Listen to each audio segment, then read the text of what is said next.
C'est l'heure du second débat de ce sens public consacré à cette autre guerre, moins souvent à la une, mais qui continue de faire rage évidemment en Ukraine, conflit marqué par une révolution militaire, l'utilisation de drones de plus en plus autonomes, avec beaucoup de questions, le rôle de l'intelligence artificielle, le choix des cibles, la façon dont ces engins ont été perfectionnés depuis l'invasion de la Russie. On va répondre à ces questions avec nos invités évidemment, mais d'abord reportage au salon du Bourget, dernières innovations dévoilées par Nicolas Landry. Ce drone de combat furtif accompagnera le Rafale dans ses missions à partir de 2035. Un atout complémentaire pour les forces aériennes françaises sur un plan technologique et stratégique qui se distingue néanmoins des drones kamikazes type Shahed utilisés en Ukraine ou au Proche-Orient. Il est là pour délivrer des effets de manière stand-in, c'est-à-dire en rentrant à l'intérieur des défenses aériennes adverses, là où le Rafale, qui lui n'est toujours pas furtif, restera plutôt en stand-off. Et donc il est là, si vous voulez, pour aller chercher du renseignement et délivrer des effets pour préparer le champ de bataille aérien à l'entrée du Rafale. L'armée française n'utilise pour l'instant, à ma connaissance, pas de drone kamikaze. Elle regarde le sujet, elle y réfléchit, elle le développe avec des industriels. C'est un sujet qui est en cours de restructuration profonde au sein des armées. Si les forces armées françaises sont en réflexion sur le phénomène des drones kamikazes, les industriels ont déjà des solutions à disposition. Parmi eux, il y a le drone Toutatis, une munition téléopérée pouvant atteindre des cibles comme des véhicules situés entre 10 et 40 km. Alors il n'est pas encore utilisé par l'armée française qui est en cours de sélectionner les objets dont il va vouloir s'équiper, mais nous sommes en discussion avec l'armée française pour passer effectivement à des équipements. Les drones Shahed dont vous me parlez sont des objets qui sont tirés à plusieurs centaines de kilomètres, voire 1000 kilomètres, et qui pèsent plus de 200 kilos et qui emmènent des charges militaires beaucoup plus lourdes que cet objet-là. Autre technologie développée par Thales, un système d'essaim de drones dopé à l'intelligence artificielle, pouvant allier des missions de renseignement, d'observation ou d'attaque. La particularité de la technologie d'essaim que nous développons, c'est qu'il s'agit d'une technologie qui vise à conférer le maximum d'autonomie aux drones, tout en maintenant néanmoins leur fonctionnement à l'intérieur du cadre strict défini par la mission. Ce nouveau type de guerre implique aussi de se prémunir contre les attaques, à l'image de la Marine nationale face aux rebelles houthis du Yémen en mer Rouge. La solution de lutte anti-drone de Safran répond à cet enjeu. L'objectif, ça va être de traiter dans toute une zone, on parle d'un cône de l'ordre de 60 degrés à très longue distance, plus de 15 km, toutes les menaces qui vont se situer dans cette zone. Donc même en cas d'essaim ou dite attaque saturante, on va pouvoir être efficace. Face à cette évolution des guerres, le ministère des Armées a signé lors du Salon du Bourget 5 conventions et un accord cadre pour renforcer les capacités des forces françaises en matière de drones. Et on analyse cette révolution, cette sale guerre des drones avec Marie Gégaud. Bonsoir, bienvenue. Vous êtes journaliste au Monde, ancienne correspondante à Moscou. Ulrich Bouna, bonsoir et bienvenue. Vous êtes analyste géopolitique et chercheur associé chez Eurocréative. Alain Pirot, bonsoir. Et bienvenue, journaliste documentariste spécialisé dans les questions de défense. Et évidemment, Tam Traduit, éditorialiste politique, est resté à mes côtés. Question très générale pour commencer. Marie Gégaud, que changent les drones sur le champ de bataille? Beaucoup de choses. Ça change tout. Ça change tout. Oui, d'autant que ça évolue constamment. Donc on le voit là, de mois en mois, des nouveautés. Ça change, oui, ça va changer forcément la façon de faire des militaires. Ça change par exemple sur le front, vous voyez, parce que les deux armées ne peuvent pas s'affronter parce qu'en fait, elles envoient des drones qui ont une portée à peu près de 30 km, donc 30 km chacun, ça fait qu'il y a une ligne de 60 km qui est surchargée de drones. Et je lisais là dans un reportage, par exemple, vous voyez que les Ukrainiens, parfois, il doit arriver la même chose pour les Russes, mais les Ukrainiens peuvent rester, par exemple, une vingtaine de jours dans une position enterrée parce que c'est pas possible de sortir, parce qu'il y a les drones, ils sont de plus en plus sophistiqués et c'est très meurtrier. Autrefois, c'était l'artillerie, mais l'artillerie, c'est facile, vous plongez et l'obus peut... Mais avec le drone, c'est beaucoup plus difficile parce qu'il est véloce et puis il vous repère. On parle souvent, Ulrich Bouna, d'une guerre low cost avec les drones. Est-ce que c'est aussi une guerre plus longue? Parce que finalement, si on regarde côté russe, peut-être que ça leur permet de continuer de mener cette guerre à moindre coût financier pendant plus longtemps, à votre avis? Alors en fait, il y a différents types de drones, mais effectivement, les petits drones qui sont utilisés directement sur la ligne de front sont en général des drones qui coûtent quelques centaines d'euros et qui sont vraiment consommables. C'est-à-dire qu'ils peuvent être utilisés 1 heure ou 2 maximum. Il y a du brouillage qu'ils vont faire, qui vont s'écraser, ou alors ça va être des drones kamikazes. Et donc effectivement, ça fait que c'est un peu tout le paradoxe. C'est-à-dire que cette guerre qui effectivement utilise de plus en plus de drones pour essayer de sortir un petit peu de cette guerre d'attrition un petit peu statique. Finalement, le fait d'avoir des drones partout dans le ciel, de voir finalement des heures à l'avance, on est possible de repérer par exemple une concentration de troupes avant même qu'elle arrive sur le front, ça accentue finalement le blocage. Et donc effectivement, plutôt que d'utiliser de l'artillerie, notamment côté ukrainien qui coûte extrêmement cher, on va utiliser des drones. On a à peu près 60% des pertes actuellement sur le front qui sont dues à des drones plus qu'à de l'artillerie. Oui, effectivement. Avec, vous l'avez évoqué, Marie, mais je veux bien avoir votre tour de témoignage. Pierrot, vous étiez en Ukraine il y a pas très longtemps. À quel point les soldats, des deux côtés d'ailleurs, j'imagine, vivent dans la peur de ces drones? La peur est d'autant plus importante aujourd'hui. Vous avez une nouveauté chez les dronistes, ce sont ces drones guidés par de la fibre optique, donc attachés, donc qui résistent au système de brouillage et qui ont accentué la menace. Et donc la réalité, c'est qu'aujourd'hui, y compris dans les tranchées sont de plus en plus couvertes pour se protéger des drones. L'enterrement pendant un certain nombre de jours dans des positions, et de manière générale, une peur totale d'aller au plus près de la ligne de front. Et c'est tout le problème aujourd'hui de cette guerre. C'est-à-dire qu'à un moment, pour gagner cette guerre, vous devez occuper le terrain. Et vous ne pouvez pas occuper le terrain si vous avez peur constamment d'une menace qui rôde autour de vous. D'où le nom de munitions rôdeuses, d'ailleurs. Et donc, la réalité aujourd'hui, c'est que, comme le disait Marie, c'est que ce no man's land s'est élargi de manière importante. Et je suis épaté à chaque fois que j'y retourne de voir entre le début, il y a 3 ans, de l'utilisation de drones commerciaux pour de l'observation et la réalité aujourd'hui, c'est l'espacement de ce no man's land où plus personne n'ose pénétrer.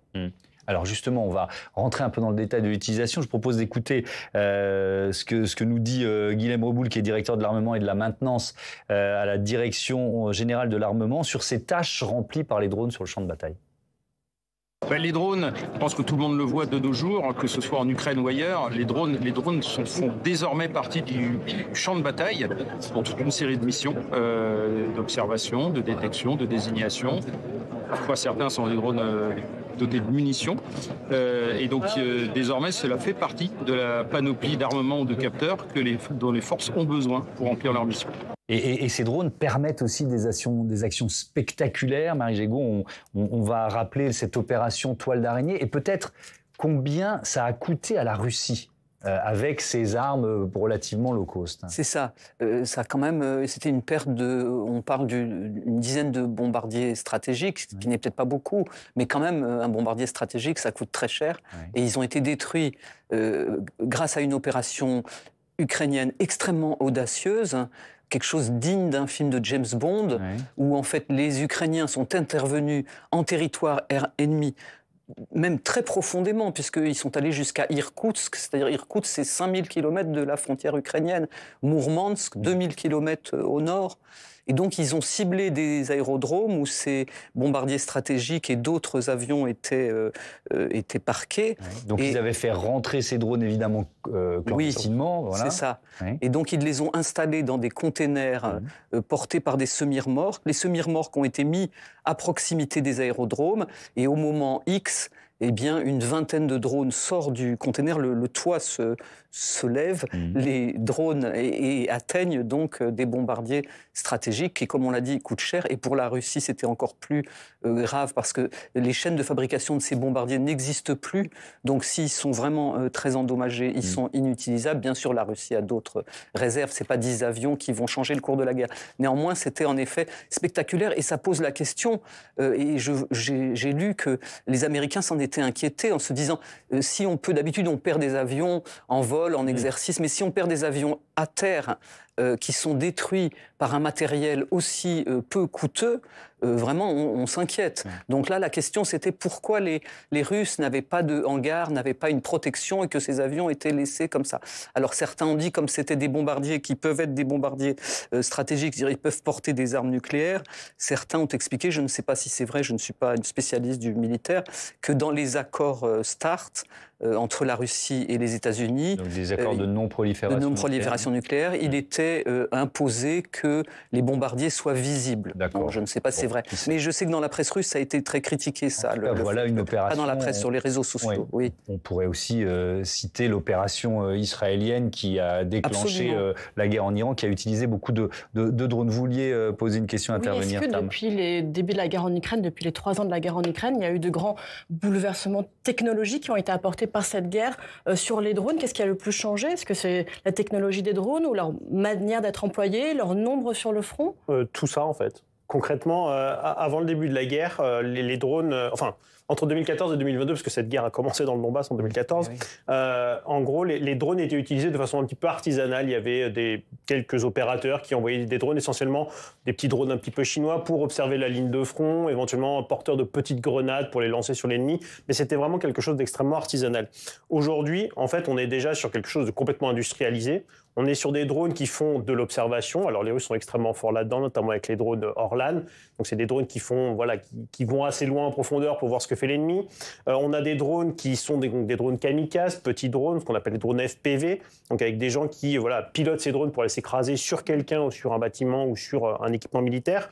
On a des drones qui servent à corriger les tirs d'artillerie, donc de l'observation, et puis voilà, vous avez frappé là, mais en fait c'était un peu à côté, donc frappez là. On a des drones qui luttent contre d'autres drones. Donc on a vraiment énormément de missions qui ont changé, et surtout des drones qui sont devenus de plus en plus capables d'être autonomes. Alors pas complètement, on n'est pas encore sur des systèmes complètement autonomes. On y reviendra sur le rôle de l'IA et le degré d'autonomie. Mais voilà, mais effectivement, on voit quelque chose qui se complexifie et avec des missions de plus en plus variées. Et alors, avec peut-être une question que se posent les états-majors français ou les industries d'armement, est-ce que ça vaut encore le coup de construire des armements qui valent aussi cher quand on peut les détruire avec un drone à 3 000 €, quoi? Pour moi, c'est la vraie rupture en Ukraine par rapport à votre question. C'est qu'on a vu une accélération, l'industrialisation du low cost. Et la vraie rupture, elle est là. C'est-à-dire, je n'ai jamais vu autant d'imprimantes 3D sur la ligne de front. C'est une vraie rupture. Et d'ailleurs, on voit que l'armée française s'y adapte en utilisant des unités mobiles munies d'imprimantes 3D. La vraie rupture, elle est là. C'est l'accessibilité d'équipements qui peuvent causer des dégâts à des équipements qui coûtent très cher. Parce qu'en réalité, il faut voir les choses de manière encore plus large. Le nombre de blindés aujourd'hui qui circulent sur la ligne de front en Ukraine est quasiment inexistant. Tout le monde a peur de sortir. Il y en a plus. Il y en a presque plus parce que tout le monde a peur de sortir, de peur de le perdre. Et il a de fortes chances de le perdre si vous le sortez. Pourquoi l'artillerie est de moins en moins utilisée, hormis les systèmes qui peuvent tirer loin? Parce que la menace des drones fait peser aujourd'hui une telle menace qu'aujourd'hui, vous avez possiblement la capacité à perdre beaucoup de millions avec une arme qui aura coûté entre 500 et 1000 $. Est-ce que la France produit des drones, commence à en produire? Ulrich Bouna, on a un peu raté le train en marche, je sais pas. Je pense pas. En fait, je pense que c'est juste que la pensée stratégique et des Occidentaux, pas que les Français, était pas du tout basée sur ces drones justement un petit peu consommables. En fait, on était vraiment sur des drones extrêmement complexes, les drones Reaper américains. Donc voilà, cette espèce d'immenses drones. Il y a des programmes européens avec d'immenses drones extrêmement qui eux-mêmes d'ailleurs coûtent très cher. Qui coûtent extrêmement cher et qui effectivement sont résistants au brouillage, etc. Font plein de choses, mais ça prend 10 ans à les produire, ça coûte extrêmement cher.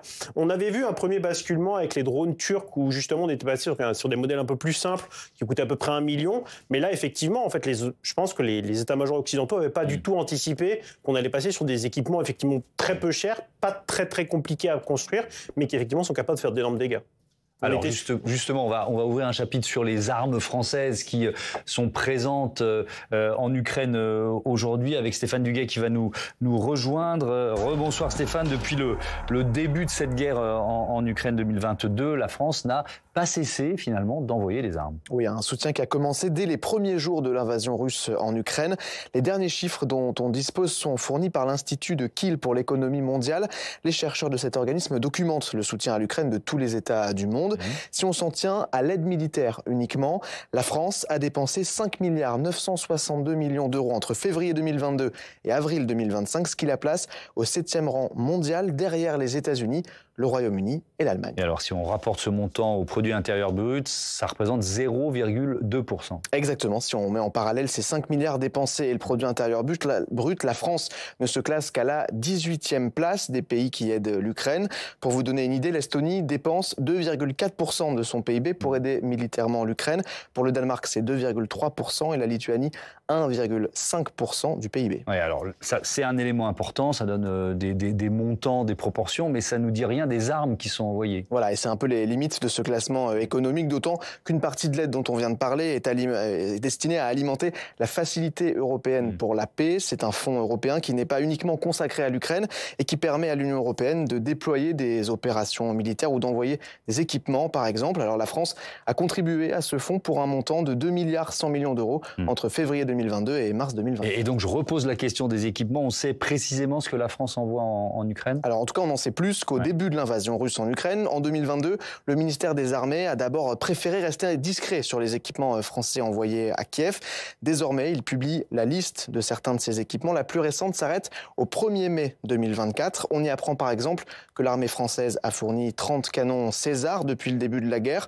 Ce sont des canons montés sur des camions capables de tirer 6 coups par minute. Il y a aussi des grenades, des mitrailleuses, des véhicules, du matériel de guerre traditionnel. Mais la France a aussi fourni à l'Ukraine 220 drones de reconnaissance et 10 détecteurs de drones. Et ces livraisons, elles devraient continuer, Thomas. En mars dernier, Emmanuel Macron avait annoncé en présence de Volodymyr Zelensky à l'Elysée qu'il allongeait l'aide française à l'Ukraine de 2 milliards d'euros et que celle-ci comprendrait aussi des livraisons de drones. Merci beaucoup Stéphane. Avec aussi cette question, les drones rendent-ils les avions de chasse inutiles ? Je vous propose d'écouter le patron de Dassault Aviation, Éric Trappier, qui était l'invité de Public Sénat il y a quelques jours. Il parle plutôt de complémentarité. L'aviation de combat démontre encore tous les jours qu'elle est utile, virgule. Il faut lui adjoindre maintenant des drones, car la combinaison des facteurs, comme on dit, en matière d'armement, est la meilleure chose pour réagir à demain. Donc il y aura des drones de plus en plus, des tout petits, comme on peut voir aujourd'hui proliférer, mais aussi des gros drones qui soutiendront l'action des avions de combat. Et donc c'est bien dans cette voie qu'on s'est engagé. On n'imaginait pas le patron de Dassault Aviation nous dire que les avions de chasse servent plus à rien, mais est-ce qu'ils peuvent se passer des drones ? En fait, ça peut peut-être être ça la question aujourd'hui. Alors après, vous avez plusieurs habitudes, on va dire, nationales. Nous sommes un pays qui fabrique des avions de chasse, donc on soutient les avions de chasse. Et c'est aussi pour ça qu'on a tardé à développer des drones plus grands, plus autonomes.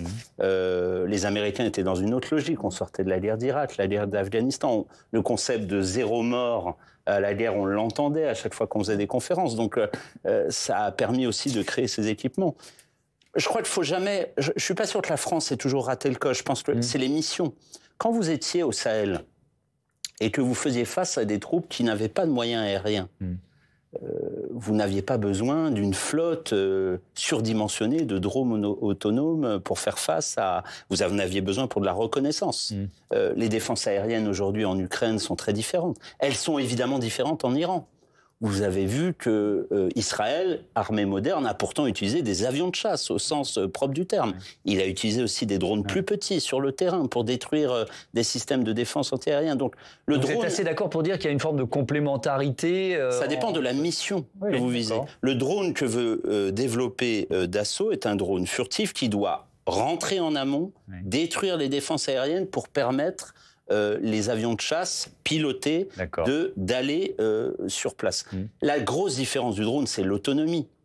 Quand vous avez un drone qui peut surveiller une zone pendant 14 heures, un pilote, à un moment, il faut bien qu'il atterrit. Il faut bien qu'il recharge son avion, même si vous avez des avions ravitailleurs. C'est tout un écosystème, en fait, qui a repensé. Par contre, vous avez aujourd'hui des armées manquant d'argent qui peuvent tenir tête à des armées solides, avec des moyens moins importants grâce à des drones. On revient à la guerre low cost. Avec, je crois qu'il y a eu un accord, on l'a évoqué rapidement dans notre sujet d'ouverture, Idriss Bouna, un accord signé par le ministre Le Cornu avec un certain nombre d'entreprises, de PME françaises pour essayer de développer rapidement des drones à la française, c'est ce que j'ai compris ? C'est ça, effectivement, mais l'objectif, c'est qu'on change effectivement un peu d'échelle. On était souvent sur des grands programmes d'armement qui prennent très longtemps, avec des cahiers des charges extrêmement complexes, mais qui effectivement répondaient un petit peu à des questions de la guerre guerre du futur, etc. Là, l'idée, c'est d'avoir des programmes beaucoup plus rapides, en fait, avec peut-être des choses un petit peu sur étagère qu'on peut acheter rapidement. Donc, c'est effectivement le sens de ce genre de partenariat. Et puisqu'on parle de l'Ukraine, il va y avoir des partenariats dans l'autre sens. Les experts mondiaux des drones aujourd'hui, avec les Russes, c'est les Ukrainiens. Et il est très probable que, justement, on soit capable de capitaliser, voire même d'acheter une partie des drones produits en Ukraine pour justement faire du transfert de connaissances. Il y a aussi, Marie Gégaud, je crois, ce qu'on appelle les drones mers. Alors, c'est quoi un drone mer? Donc, c'est un drone qui est central et qui a, je crois, 4 petites, enfin, ça peut être 4, comme des petits quadricoptères, là, qui sont en fait coordonnés et qui ensuite partent dans des directions différentes. Mais je pense que... Alors, ça fait comme un essaim de drones, si on en envoie plusieurs, tout ça. Et donc, ça... Évidemment, comme il y en a plus, l'effet est décuplé. Et donc, je lisais aussi des reportages sur ces drones mer, ces essaims, et comment les gens disaient que c'était très, très difficile de s'en sortir. Apparemment... alors, j'ai compris aussi, Alain, peut-être... parce que apparemment, ils peuvent changer de direction ou ils peuvent changer de cible. En fait, ils sont capables. Alors, allez-y, je vous laisse terminer la phrase. Oui, ils sont capables aussi de suivre, par exemple, une route et de s'attaquer à de la matière vivante. Je ne sais pas comment concrètement. Ça nous amène à une question et à un chapitre sur la part le degré d'autonomie de ces drones et la part que l'intelligence artificielle prend dans leur finalement capacité d'action. Je commence avec vous, Alain Pirot. Elle sert à quoi l'IA ? Alors évidemment, il y a plein de drones différents, et tous les drones n'utilisent pas l'intelligence artificielle, mais quand on parle de reconnaissance de cible, quel est le rôle d'une intelligence artificielle ? Alors, de la reconnaissance de cible, vous en avez eu en données satellitaires. C'est-à-dire que quand vous avez de l'imagerie satellite en très grand nombre, ce qui s'est multiplié ces dernières années avec l'envoi de satellites, vous n'avez pas toujours les capacités humaines à traiter ces photos en temps réel et sur une donnée très importante. Donc l'IA va traiter ces photos en très grand nombre et va identifier les cibles. Certaines entreprises françaises se sont fait connaître pour ça et ont été soit courtisées par les Américains. Donc l'IA, elle a cet intérêt-là de traiter de la donnée en très grand nombre, et nous n'avons jamais eu autant de données sur le champ de bataille, et de surpasser les capacités humaines par rapport à ça. Après, il y a cette ambition, effectivement, que l'IA aide à repérer de manière très autonome les cibles sur le terrain et à frapper d'elle-même. Quand je dis... Qui pose une question éthique majeure, quand même. Qui est le corps de la problématique. C'est-à-dire qu'en France, aujourd'hui, alors à moins que la donnée change dans les années qui viennent, mais Emmanuel Kiva, à la DGA, a toujours promis que, dans la logique française, il y a toujours un opérateur humain derrière le drone, prêt à appuyer sur le bouton pour arrêter la mission. Mais le problème de la défense, et on le voit avec la guerre en Ukraine, c'est qu'il y a toujours quelqu'un qui se dit on va imaginer plus loin. Pas en France, mais dans d'autres pays.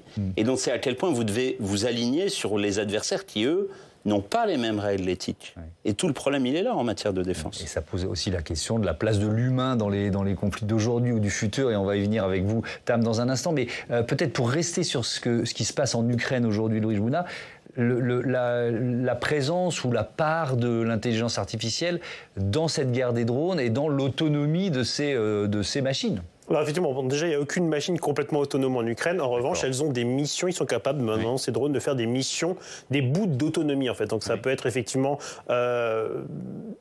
se cartographier soi-même, savoir où est-ce qu'on est dans l'espace pour se diriger et aller vers une cible. Ça peut être reconnaître un certain nombre de cibles différentes. Alors, il y a toujours un humain qui va soit donner une cible, soit dire, voilà, tu vas dans tel endroit.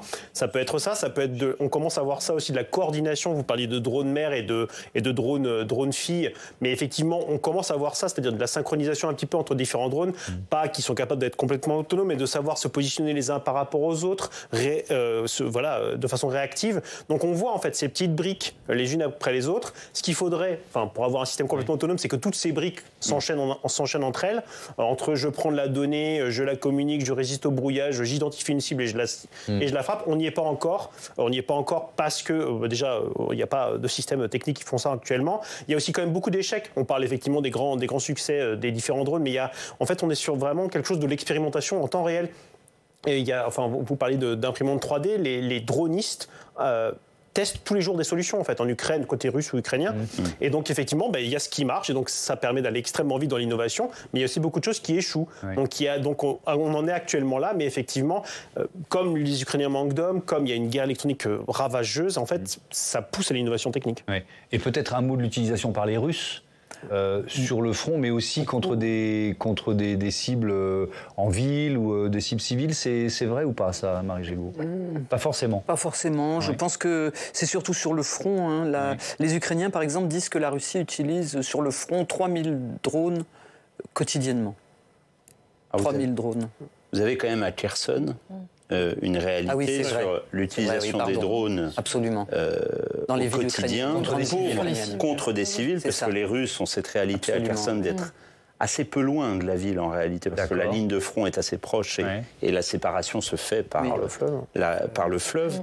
Et donc vous avez tous les jours ce qu'on a tristement appelé le safari humain, c'est-à-dire des unités militaires russes qui envoient des drones munis de grenades, souvent, pour viser des ambulances, viser des gens dans leur jardin. Donc là, c'est un outil pour terroriser la population, la population civile. Et qui rappelle l'une des premières utilisations de ces drones, c'était l'État islamique sur un certain nombre de troupes au moment de la Syrie. Ouais, effectivement. Alors, on se pose effectivement cette question du futur de la guerre. Est-ce qu'elle sera livrée aux drones et aux robots? Écoutez, ce chercheur, il est danois, chercheur en technologie militaire. On a absolument encore besoin de soldats humains, mais je pense que nous nous dirigeons vers une ligne de front de plus en plus déshumanisée. Les drones, ainsi que des véhicules terrestres sans pilote, prennent lentement le relais sur certaines parties de la ligne de front. Et ça pose cette question, Tam, avec un usage des drones qui permet des conflits plus ciblés. Est-ce qu'ils sont pour autant plus propres ? Oui, sur le papier, ça paraît simple, plus précis, moins dommageable, épargnant la vie des pilotes. Le drone serait la promesse d'une guerre silencieuse et lointaine, mise à distance, une guerre avec un joystick pour arme et par écran interposé. Son objectif ne visait que des combattants ennemis et leurs installations. Une guerre habillée des atours de la tech, de la science, de l'ingénierie, avec une promesse à la clé, ne faire que les victimes utiles dans le cadre d'une guerre propre. Guerre propre, allons bon, qu'est-ce que ça veut dire? Oui, est-ce qu'il n'y a même pas une contradiction dans les termes? L'expression, en tout cas, est fréquemment employée. Elle a été popularisée dans les médias lors de la première guerre du Golfe en 1991. À l'époque, les généraux français parlent alors aux 20h, je cite, de guerre relativement propre. Certes, il n'y a pas de belle guerre, mais il y a eu des résultats militaires sensibles avec relativement peu de pertes civiles. Une guerre propre, c'est donc une guerre qui épargne les populations civiles pour se concentrer sur les objectifs militaires. Et pour cette même guerre, George Bush parle d'ailleurs de frappe chirurgicale. Une frappe qui ne fait que les dommages nécessaires et qui mélange dans une même expression l'outil qui donne la mort et le vocabulaire de la médecine. Un oxymore qui a pour objectif de mieux faire passer la pilule auprès de l'opinion. Et on en a parlé un court instant. Est-ce que les drones permettent d'épargner les civils? Il est permis d'en douter. Oui. Alors c'était il y a longtemps. En 2014, le quotidien britannique Le Guardian faisait cette macabre comptabilité.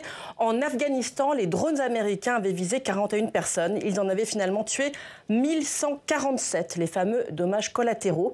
Et pour prendre cette guerre toujours en cours et dont on vient de parler, la Commission d'enquête internationale indépendante sur l'Ukraine, organe mandaté par le Conseil des droits de l'homme de l'ONU, raconte comment les drones russes visent aujourd'hui délibérément les civils ukrainiens, notamment aux environs de Kherson. Je le cite, « Des vidéos filmées en temps réel par les drones eux-mêmes puis diffusées en ligne montrent des civils en train de marcher à vélo ou dans les transports en commun, tous pris pour cible. » Et un cadre de l'hôpital de Kherson raconte « Il largue des explosifs comme s'il s'agissait d'un jeu vidéo quand le terrain de guerre devient un terrain de jeu. » Effectivement, avec ces drones qui rendent l'acte de tuer presque virtuel ou anodin. Oui, déshumanisation des cibles, virtualisation de l'acte de tuer, déresponsabilisation générale. Certains pilotes de drones américains ont raconté combattre comme d'autres vont au bureau, en passant 12 heures sur le front depuis leur base aux États-Unis, avant de rentrer chez eux, vérifier les devoirs des enfants. Une journée presque normale, donc le stress post-traumatique en plus. Merci. Tam, des guerres sans soldats humains, Marie Gégaud. Est-ce que les stratèges, et notamment français, s'y préparent ? Oui, on peut penser que c'est la tentation, en effet, que cette idée d'une guerre propre, elle séduit tout le monde. Regardez ce qu'on nous dit aujourd'hui. Israël nous dit qu'en Iran, c'est très très ciblé. Il n'y a pas de... Or bon, alors les Iraniens nous disent qu'il y a plusieurs centaines de victimes. Donc est-ce que c'est même possible, puisqu'on se rend compte que, enfin là par exemple dans la guerre dont on parle, la guerre Russie-Ukraine, on se rend compte que quand même les villes sont énormément visées. Alain a parlé à raison de Kherson, mais il y a aussi toutes les villes qui sont visées là par des drones Shahed iraniens qui sont envoyés par centaines. Hein. C'était combien là sur Kiev 450 récemment 450 quoi. Donc c'est peu crédible que de toute façon, ça dépend de l'objectif que l'on donne au drone. C'est ça. Voilà, donc le drone en lui-même n'est pas synonyme de guerre propre si on lui donne un objectif entre guillemets sale. C'est ça. Après, il y a aussi tout le problème de la reconnaissance faciale. Je me souviens qu'en Syrie, il y avait eu des choses comme ça, des drones à reconnaissance faciale, où là, c'est le contraire, c'est-à-dire qu'on cible des... Mais quand même, alors on continue de se projeter dans ce que pourrait être l'avenir. On parle d'une guerre robotisée ou d'une guerre de drones, une guerre avec l'UNIA qui prend de plus en plus d'importance. Et là, on va parler de politique. Pour un chef d'État, Elrich Bouna, la décision d'entrer en guerre, c'est sans doute la décision la plus lourde de conséquences qu'on puisse imaginer. Est-ce que ça la vide un peu justement de cette charge, d'après vous? L'hypothèse d'une guerre qui serait une guerre avec beaucoup moins de soldats humains et beaucoup plus de robots. Je pense que, mais au-delà des chefs d'État, je pense qu'effectivement le fait et c'était sans doute l'un des objectifs, de diminuer en fait finalement le risque pour les humains, c'est effectivement de simplifier la décision en fait, non seulement de rentrer en guerre, mais aussi de prendre la décision d'une opération, d'un déplacement militaire. Après, il ne faut quand même pas oublier une chose, et pour le coup l'Ukraine le montre très bien, c'est-à-dire que vous pouvez avoir tous les drones du monde, il faut quand même envoyer des soldats sur le terrain pour occuper en fait l'espace que vous avez potentiellement libéré avec des drones. Donc quand bien même, effectivement, je pense qu'on va vers une robotisation des choses, il y aura toujours besoin de soldats pour ne fût-ce que occuper le terrain dégagé par les drones. Ouais. Votre avis sur cette déresponsabilisation qui va du chef d'État peut-être effectivement au droniste qui est à des milliers de kilomètres du front? Alors sur le dronisme, je serais plus nuancé, vous l'avez dit, c'est que le nombre de PTSD aujourd'hui dans l'armée américaine, de syndrome post-traumatique, chez les pilotes, donc ceux qui ont été amenés à commander leurs drones à distance depuis ces unités de contrôle qui sont des conteneurs, le nombre de syndromes post-traumatiques est extrêmement élevé. Donc sur les opérateurs de drones, je serais très nuancé. Sur les politiques, je suis beaucoup plus inquiet. Parce qu'il y a une réalité, c'est que, et ces dernières années, j'ai eu l'occasion d'en filmer un certain nombre, malheureusement, c'est que des obsèques, des funérailles de soldats tués au combat, ça marque un politique.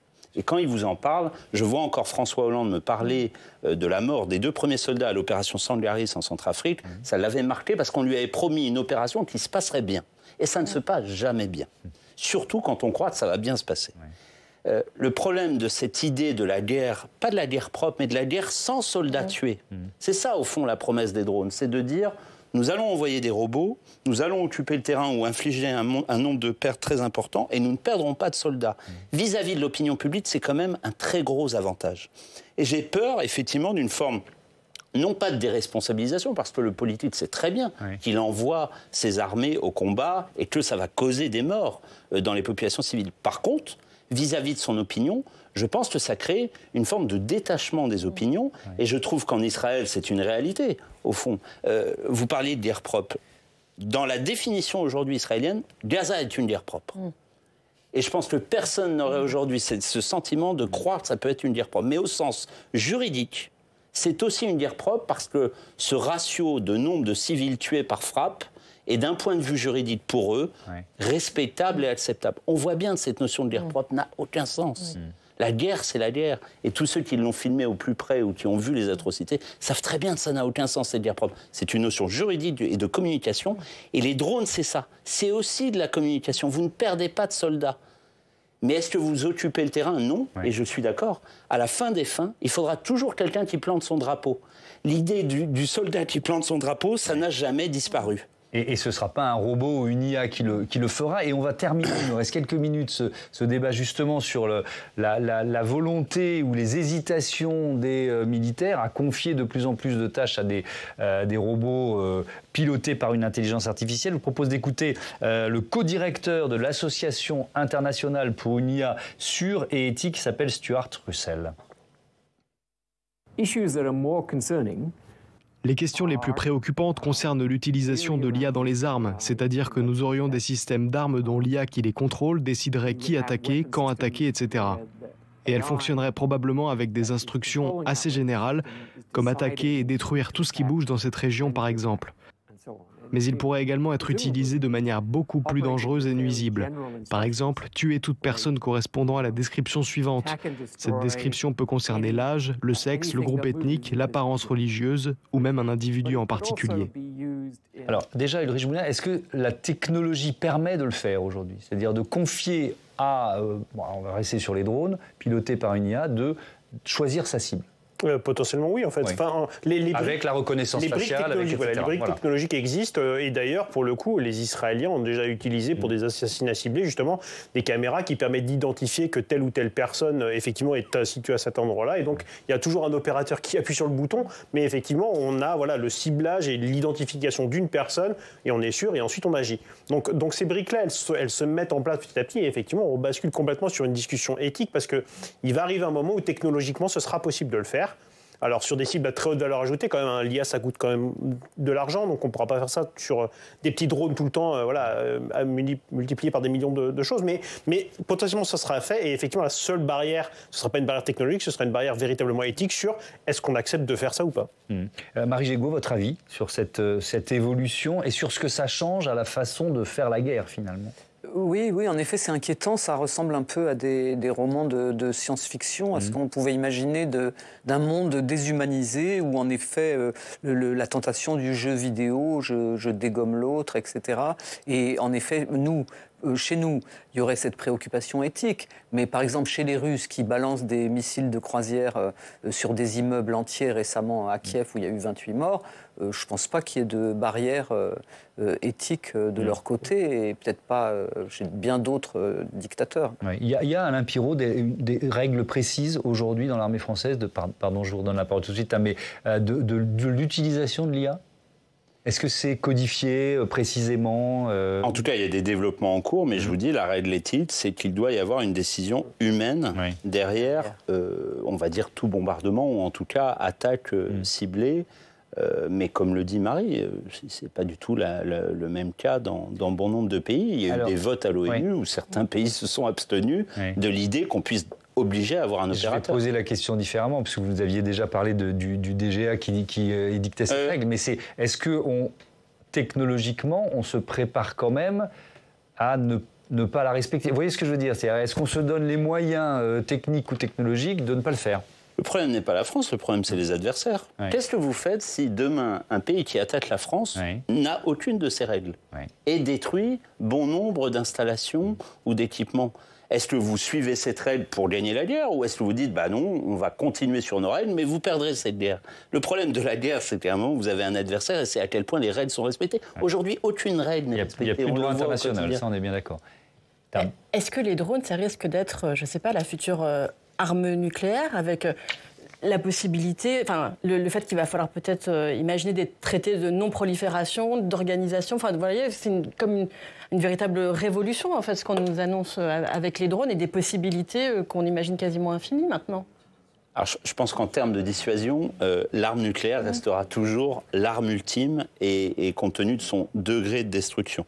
Ça, je pense que ça ne changera jamais et on pourrait avoir ce débat, mais on voit bien dans les états-majors que l'arme nucléaire, ça reste quand même le moyen de dissuasion ultime. Par contre, la manière de faire mal à son adversaire, et on voit bien aujourd'hui la manière dont les Chinois développent des essaims de drones dans des quantités absolument astronomiques. Alors ça sert à de la pyrotechnie, à des spectacles de lumière, c'est un joli feu mais il d'artifice. suffit de changer le feu d'artifice et d'y mettre autre chose. C'est aussi ça qu'il faut avoir en tête. Et la réalité, c'est qu'on doit s'inquiéter de la manière dont ils seront utilisés sur le champ de combat. Ça, c'est une réalité pour causer des pertes civiles de manière très importante. Et la façon, Marie Gégaud, de s'en protéger, parce que on parlait des opérations spectaculaires menées par l'Ukraine en Russie. C'est vrai que j'imagine que notre armée de l'air est en train de se poser la question de la façon de protéger les avions, les bases aériennes. C'est ça, je pense que cette opération toile d'araignée là, des Ukrainiens, elle a quand même sidéré tout le monde, même si les faits étaient peut-être beaucoup plus psychologiques en réalité que vraiment opérationnels, mais ça pose question question, oui, en effet. Et puis cette idée qu'avec un matériel pas cher, on peut détruire un matériel très cher et très élaboré, c'est quand même, oui, inquiétant pour nos militaires. Ouais, mais là encore, en fait, on a des systèmes pour abattre les drones. C'est pas la question. La question, c'est le coût, en fait. Et donc là, justement, finalement, la question technologique qu'il y a derrière est pour le coup, là, les Russes sont un peu en retard. C'est qu'est-ce qu'on fait pour abattre en fait rapidement beaucoup de drones qui coûtent pas très cher avec une solution qui coûte pas très cher. Il y a des choses qui sont en train de se mettre en place. En Ukraine, par exemple, un simple tir de fusil à grenaille, des fois, ça suffit à abattre des drones. Et donc, on voit différentes. Alors, voilà, des filets. Effectivement, sur les routes, maintenant, pour aller vers le front, il y a des filets. C'est la guerre médiévale. C'est aujourd'hui la meilleure des protections. C'est-à-dire que vous avez des routes recouvertes entièrement de filets que j'ai pu pratiquer dans la région de Zaporijjia. Vous faites un tunnel de filet et les soldats vous disent les yeux, c'est la meilleure des protections aujourd'hui pour faire son trajet. Donc les filets sont légèrement en hauteur et ça permet aux soldats de passer en dessous, c'est ça? Je vais même vous dire, Thomas Hull, qu'il y a actuellement une opération de convoyage de filets, d'anciens filets de pêche des Pays-Bas vers l'Ukraine pour aider un certain nombre d'armées ukrainiennes, d'unités ukrainiennes dans un élan de solidarité. Donc, vous voyez bien, l'outil de cette guerre, c'est aussi le low cost dans toute sa manière. C'est-à-dire qu'un filet, je ne suis pas sûr que les états-majors imaginaient il y a 3 ans, c'était un élément fondamental de la guerre du futur. Et pourtant, ça protège. Donc, c'est le bouclier et le glaive et la manière de s'y adapter en permanence en fonction de l'ennemi que vous avez. Le filet contre des bombardiers B-2 américains, ça n'a pas beaucoup d'intérêt. Est-ce que l'Ukraine avait un temps d'avance et l'a gardé sur cette nouvelle forme de guerre? Ça dépend un peu des choses. C'est compliqué d'avoir une réponse vraiment simple. Ils avaient un temps d'avance sur les drones. Les premiers à les avoir utilisés, en tout cas en Ukraine, ce sont les gens dans le Donbass côté ukrainien. Mais les Russes, en fait, notamment dans les drones d'observation, ont quand même sont capables de faire des choses en fait et des choses qui fonctionnent plutôt pas trop mal. Et puis les deux en fait apprennent l'un de l'autre. Grosso modo, l'Orlan, donc qui est le drone d'observation, il a été récupéré par les Ukrainiens, décortiqué dans tous les sens et donc ils fabriquent, comme ils fabriquent aussi des Shahed, en fait il y a de la rétro-ingénierie. Les Shahed, c'est ceux qui sont fournis par l'Iran. Voilà, effectivement, alors que maintenant les Russes fabriquent eux-mêmes, qu'ils ont amélioré d'ailleurs. Oui. Mais donc effectivement, on est toujours dans cette espèce de compétition perpétuelle effectivement entre le glaive et le bouclier où chacun apprend de l'autre et finalement c'est ça. En fait, on est beaucoup moins maintenant on parlait tout à l'heure de l'industrie militaire. On est beaucoup moins dans un état-major qui dit il faut faire comme ça et on va faire comme ça. On est plutôt dans qu'est-ce qui fonctionne sur le terrain et on le remonte et si ça fonctionne, on en produit énormément. Merci beaucoup, merci à tous d'avoir participé à notre débat. Je vais rappeler Marie qu'on vous lit dans Le Monde avec bonheur le plus régulièrement possible. Vous pouvez nous retrouver sur publicsénat.fr, revoir nos différents débats. Vous pouvez nous réécouter, nous écouter en podcast et puis on vous donne rendez-vous dans la matinale. Demain, ce sera Oriane Mancini. Elle est courageuse parce que c'est la fête de fin d'année de Public Sénat ce soir et donc pour ceux qui font la matinale, forcément c'est un peu moins fun. Elle recevra Sandro Gozi, député européen Renaissance, sur son plateau. Il sera 8h du matin. Belle soirée.